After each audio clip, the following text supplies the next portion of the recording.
মন্তেশ্বর এলাকা থেকে নিখোঁজ হওয়া এক নাবালিকা কিশোরীকে নদিয়ার শান্তিপুর এলাকা থেকে উদ্ধার করলো মন্তেশ্বর থানার পুলিশ। পুলিশ সূত্রে জানা গেছে 3 দিন আগে ওই নাবালিকা পরিবারের পক্ষ থেকে মন্তেশ্বর থানার নাবালিকার নিখোঁজের বিষয়টি অভিযোগ দায়ের করা হয় এবং তদন্ত নেমে পুলিশ বিভিন্ন সূত্র মারফত খবর নিয়ে গতকাল নদিয়ার শান্তিপুর থানা এলাকায় ওই কিশোরীর সন্ধান পায় এবং মন্তেশ্বর থানার পুলিশ নদিয়ার শান্তিপুর বনাম থানার পুলিশের সহযোগিতায় গতকাল সন্ধ্যাবেলা শান্তিপুর থানায় মথুরাপুর এলাকা থেকে ওই কিশোরীকে উদ্ধার করে নিয়ে আসে।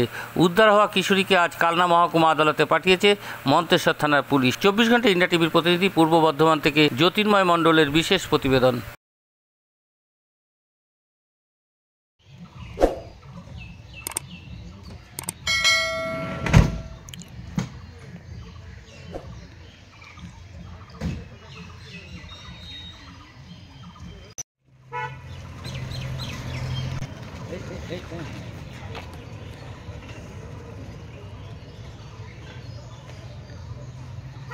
আপনারা দেখছেন 24 ঘন্টা ইন্ডিয়া টিভি, সর্বদা সবার পাশে সবার মাঝে।